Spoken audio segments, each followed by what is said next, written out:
Hey, I'm Curt Austin. My good friend Shane Bennett joins us today as we talk about Psalm 7. Normally, Dave Mullins would be with us, but I've kicked him out. He can't do this anymore. He's got to stay wherever he is. And in the meantime, I'm going to bring on good friends, and I'm starting with Shane. So join us. We're going to talk about Psalm 7, what it means to each one of us, and see how God moves in that and what that does for our hearts, our minds, and our souls. We'll see you soon.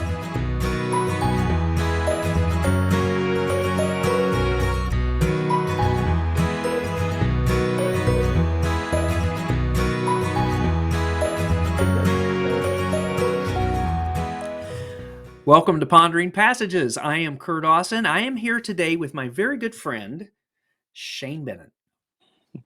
Ta-da! There's Shane Bennett. Shane and I have known each other since junior high school. We've gone to junior high, we've gone to high school, we've gone to college, hung out in college together, and have been able to do some really cool stuff. He's invited us on a couple trips that we've been able to go and do ministry with him. So I want to start out tonight just by inviting Shane to just tell us a little bit about Shane. What is it you do now? Because I'll be honest, I have no idea what you do. It's a mystery to me. But promote anything you're doing. Tell us all about what you're doing. All right. Well, thanks, Curt. It's an honor to be chatting with you today. And yeah, Kurt's you're one of my oldest friends. Not oldest, Hey, watch it. well, I think in any way that could be interpreted, it's true. But I was going for longest term friend. Okay, I'll take So, that. and what I do is, in the broadest sense, I'm trying to help Christians love Muslims and help Muslims love Jesus. That's kind of the core thrust of what I think God has me alive for. Practically, that involves a weekly email I send out to people, encouraging practical ways to connect with Muslims and befriend them and learn about the whole world of Islam. I speak and teach different places, and I'm also a very part-time associate at my church where I live here in Southern Colorado. And that's super fun because it's that can't be entirely focused on reaching out to Muslims. So it's keeps me fresh and looking at the Bible in new ways and how does it apply to our lives. And so it's a real gift to be able to do that. Most of it is a gift. Some of it is more of a curse, but you've been in local church ministry, you know that, and it's just, it's part of the deal. My pastor and I read an amazing book not too long ago called Canoeing the Mountains by Todd Bolsinger, and one of the things that he said toward the end, the whole thing is, how can you lead when what's in front of you is nothing like what's behind you, and just be honest about that. And he said that he kind of summed up some of his stuff. He said, you've got to take the mountain, but you've got to take the mountain with grandma. That's church. You've got to press into the hardest, most amazing stuff God's given you, but you do that with all kinds of people. So that comes out of my mouth a lot, that we got to take the mountain, but we got to do it with grandma too. Mm-hmm. So that's what I'm up to. Good. Well, and so just a shameless promotion for you. I mean, this Loving Muslims, the email, is that what's called? No, it's not Loving Muslims. It's Muslim Connect. Muslim Connect. And I get it every week. I'm on the mailing list and I read it. And I love it. I've actually quoted it lately because he said something not too long ago that I just thought, oh, I like that. And so if you are interested in hearing about Muslim Connect, then we can reach out to Shane. I can connect you to Shane. We can make sure that you get that. It's really it's a very short, direct to the point, creative, and challenging email. Thank so you. I'm glad. So I'm really glad that Shane gets to be here with us today to talk about Psalms. So he is I think very much like Dave and I, not a biblical scholar. I think that's fair, right? But very much a biblical student. Quite fair, yeah. And so Shane then I'm asked if he would join us today to help us shed some light on Psalm 7. What did that mean for us? And so here we are. We're on Psalm 7, and we are looking at this Psalm of David, which he sang to the Lord concerning Cush. Of the tribe of Benjamin. And it's interesting because I was trying to find out anything about Cush. Cush isn't, this is the only place you find the name of Cush in the Bible. There isn't a actual listed in the genealogy. There's no story about what he did. So maybe this comes from lore. Maybe this comes from history that we just don't know. But I thought that was really interesting. So, the last couple that we've read, the 5 and 6, one was to be sung along with a flute, and then the last one was supposed to be with stringed instruments. And so this one is just to be sung concerning Cush. So, which is interesting. So, Shane, what we normally do is and again, just like for Dave and myself, we usually don't talk about it. So I don't have any idea what Shane might bring to the table as we're talking about Psalm 7. But, it starts out with, I come to you for protection, O Lord my God. Save me from my persecutors. Rescue me. If you don't, they will maul me like a lion, tearing me to pieces with no one to rescue me. So as you were reading through the whole passage, what stood out to you? What was it that is kind of like, oh, that's important. That's something I'd never thought of. Yeah, well, I wonder now. I'm all curious about Cush and who this is, but because I just kind of skipped over that editorial stuff at the beginning. But for these first two verses, I thought, and not just here, but not with these verses, but throughout the psalm, I thought, really, to what degree can I relate to what David's sentiments are here?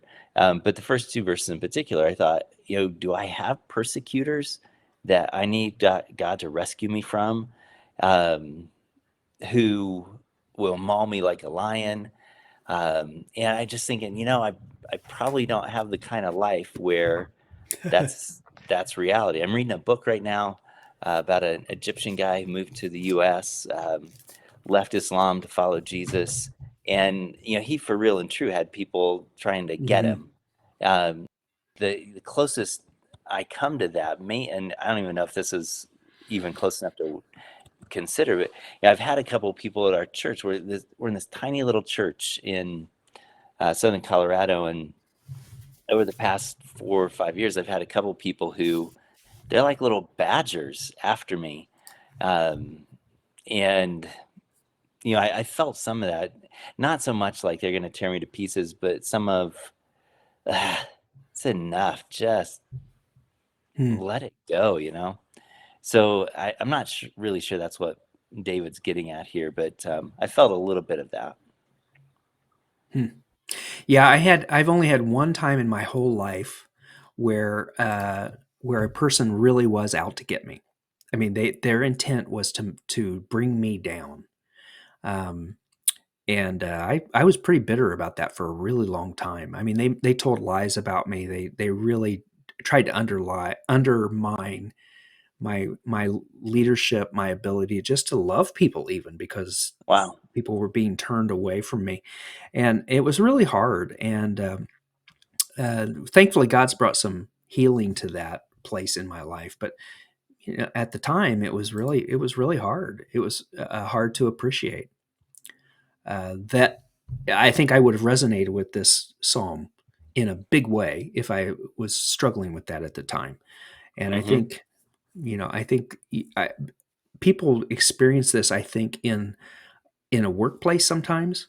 If somebody wants that promotion over you, or somebody wants to make you look bad, or somebody, I can see where people could resonate with that. I haven't experienced that in a workplace as much, but it could be a real thing.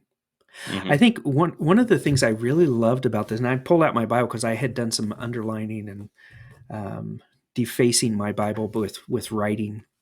But I Editing was it. really edit no no editing, just making sure I could remember some of the things. I was really impressed with this whole thing. Like in verse 1, he says, rescue me. In verse 2, he says, rescue me.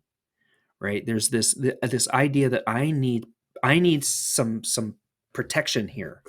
Hmm. I need somebody to help me. In verse 10, he says, "You're my shield."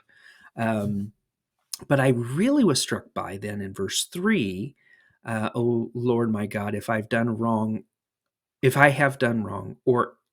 am am guilty of injustice." Um, the term justice or injustice, or in the New Living Translation, what did you use as you were reading through this, Shane? What Oh man, what translation do you is use? it? I think it was probably NIV. Let me check Okay, really yeah, quickly. I looked at a couple, but the one that, yeah, NIV. okay.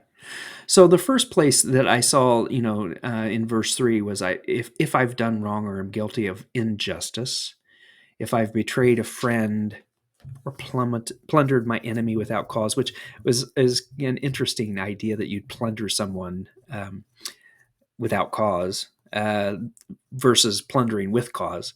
Then let Yeah, my I made enemies a note of capture that me. too. Yeah.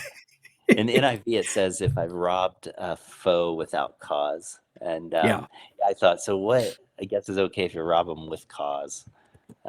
I thought that was kind of funny too. yeah. Then I'm okay. You can let that one slide, God. But but then he goes on, "Arise, O Lord, in anger." I mean, if I've done any of these things, then you do it. Stand up against the fury of my enemies. Wake up, my God, and bring just. There it is again. Bring justice. Gather the nations before you, rule over them. The Lord judges the nations. Declare me righteous, O Lord, for I'm innocent. I know I am. O Most High. I was reading one commentary this week. I normally don't read commentaries because Dave does, Hmm. and so I don't worry about it. I let him do that. But I was thinking about the commentaries this week, and I read one, and it's kind of this whole prayer kind of goes into a place where it's like, hey, I'm good. It's all the other people that are a mess. I'm just fine.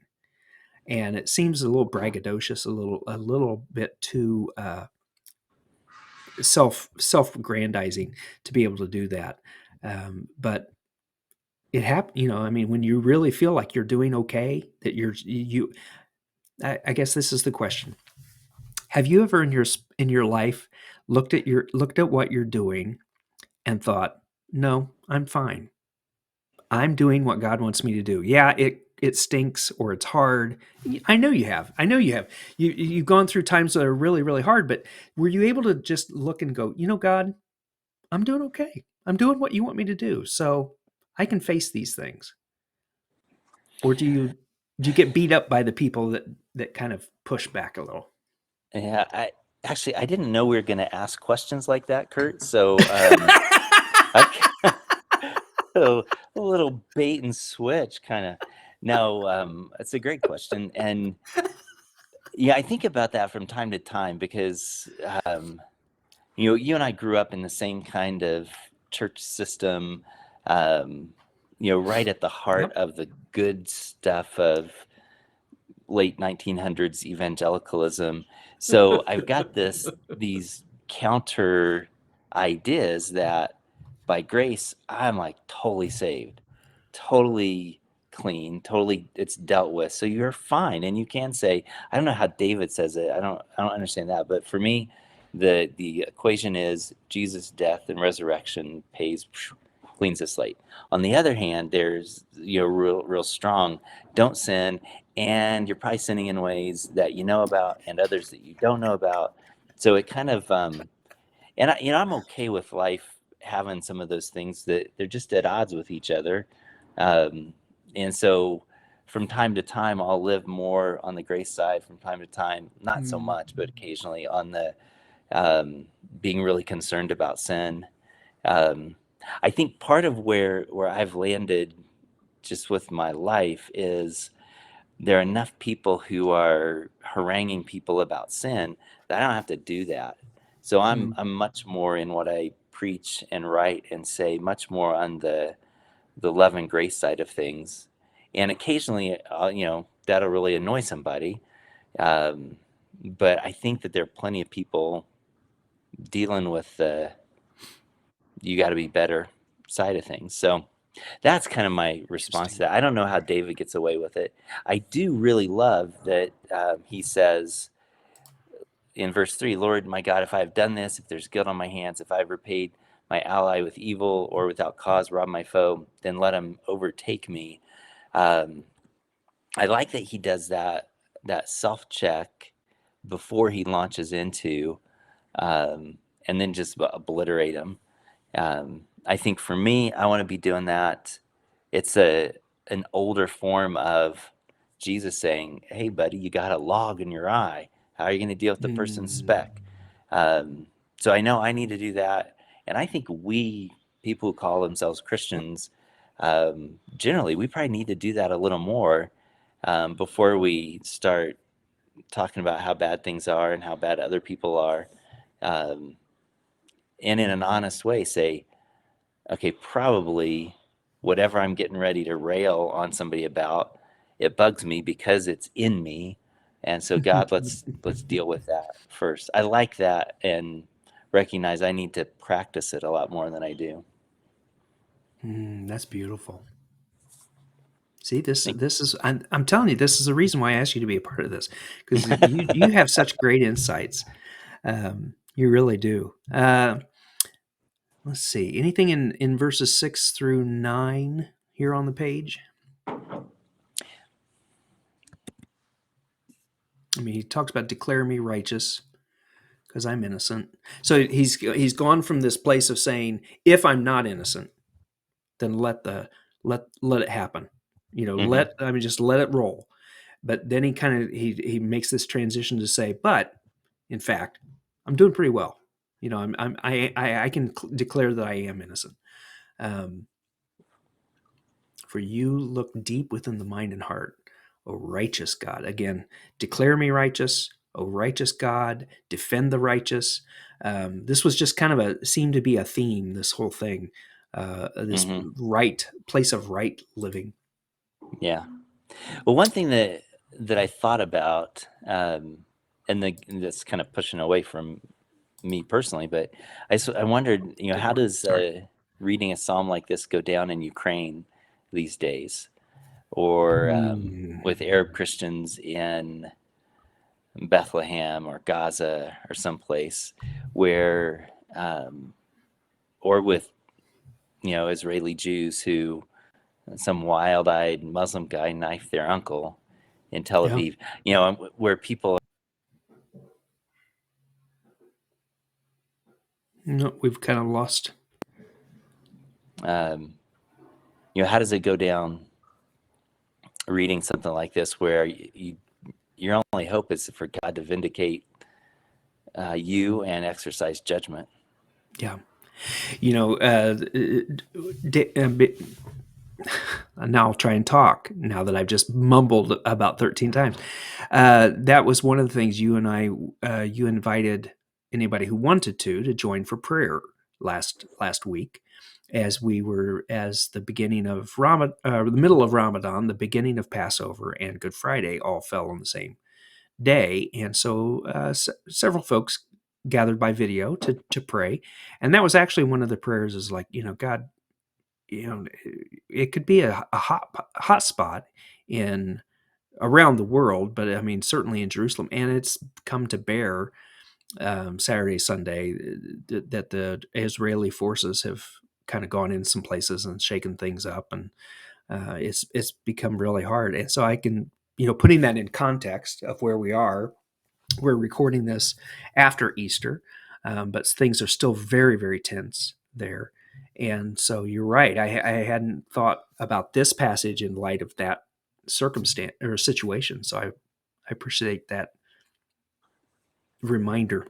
Hmm. Thanks. All right, let's look at the next slide here. 10. God is my shield, saving those whose hearts are true and right. Again, right or righteous. God is an honest judge. He is angry with the wicked every day. Um, and if a person does not repent, God will sharpen his sword. He will bend and string his bow. He will prepare his deadly weapons, and in the NLT at least, and shoot his flaming arrows. So it's a God of war, right? And Dave and I have talked about this quite a bit as we've read through them. The Psalms are filled with those images of war. It's an Old Testament passage. It's a and it doesn't resonate necessarily with my understanding of life, because it's not my experience, and so it's hard. But it's certainly true at that time, and like you said, it's certainly something's going on right now, and so you would want this God on your side if you're facing those kinds of things. This would be a good place to start. Yeah, sure. Any more thoughts about this part? Well, at the end of 11, NLT says he's angry with the wicked every day. The New International Version said, a God who displays his wrath every day. And yeah, I think I'm with you. I don't think about that. And again, it's some of, the era and the situation in which we live. The wrath of, what's the new hymn? The wrath of God has been satisfied. And so I don't think about that. I certainly don't look around and see it. And I certainly don't fear it for my own self. So yeah, that's a tricky thing. I like what you said, that it's an Old Testament psalm, different perspective, and written by this young shepherd, raider poet. Yeah. His job was to go in and take stuff from people, so he was living a little more on the raw probably than you and I can even imagine, but certainly then Yeah. characterizes our day-to-day existence.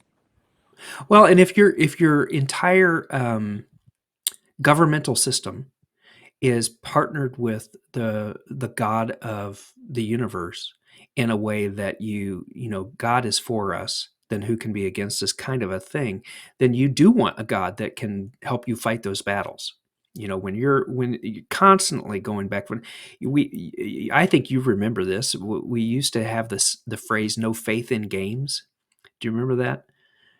When we I would don't. play, that my family was a game fanatic family. You couldn't come to our house without playing cards or a board game or video games. I Just have couldn't some do it. scars I'm still working through from, yeah.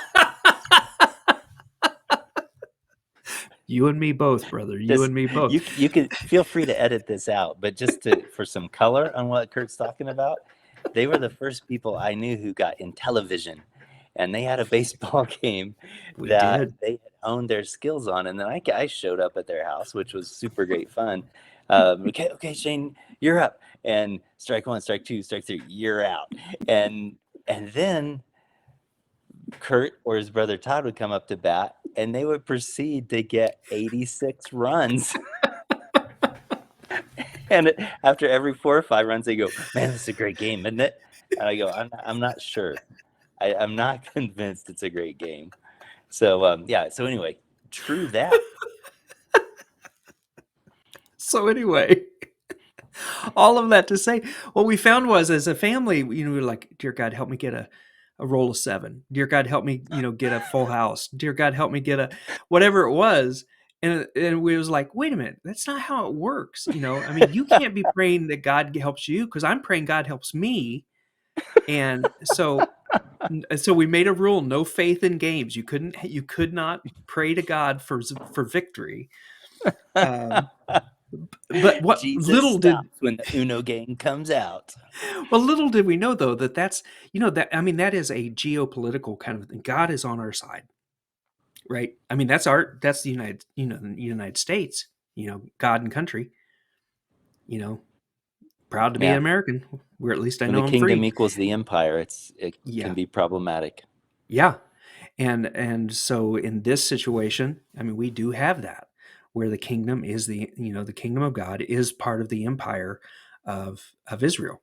And so you definitely want sharpened swords. You definitely want your bow all strung up, ready to go, and the flaming arrows of God ready to step in.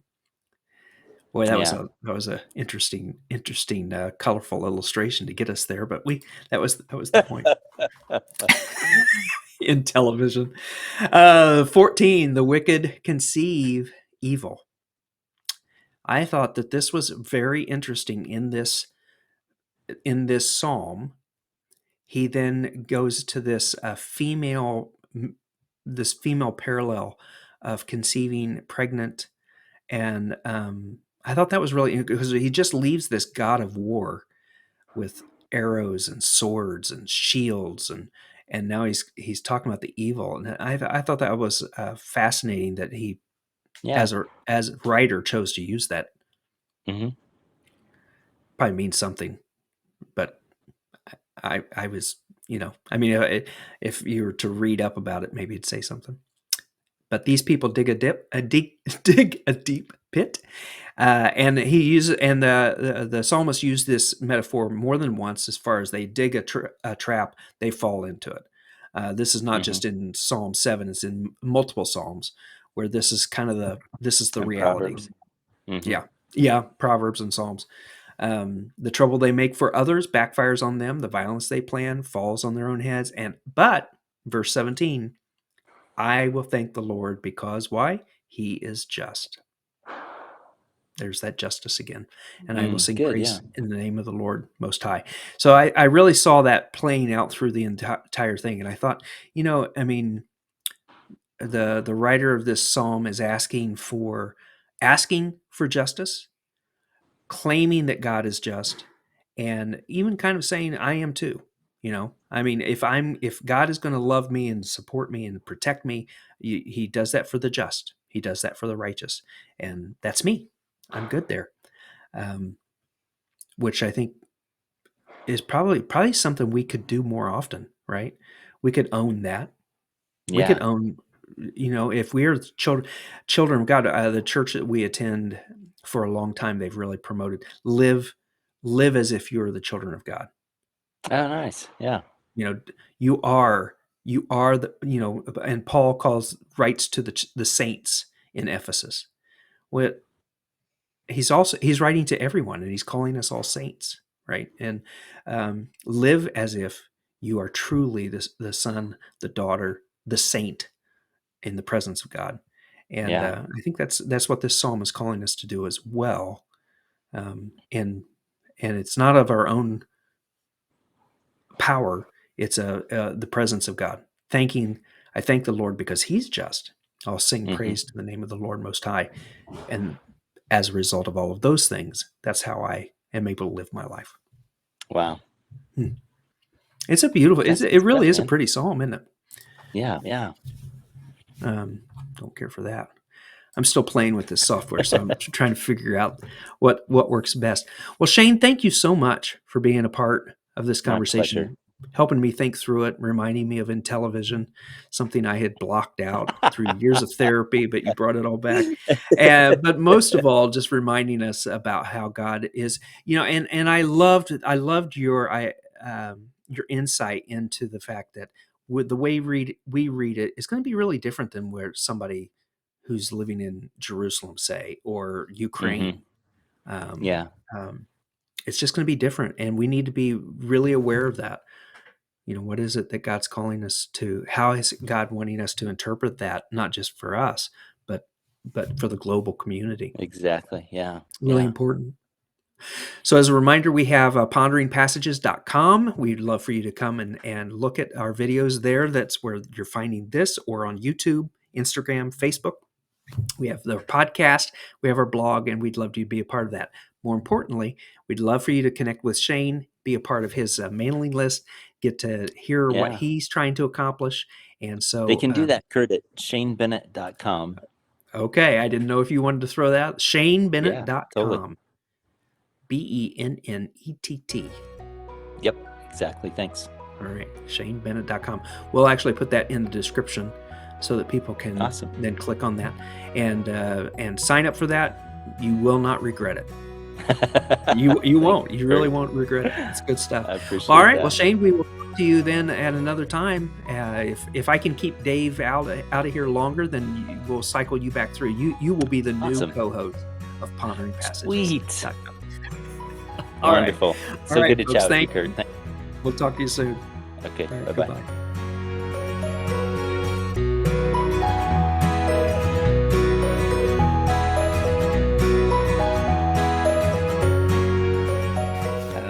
So he tried to play through Donkey Kong one time, and he had all these people, commenting and loving it, and so. And here I am, we've got like 12 followers, and we're trying to bring light into a dark place. Nobody cares. I get you on that. Yeah. Yeah, we're laughing about the fact that our wives don't even watch this show.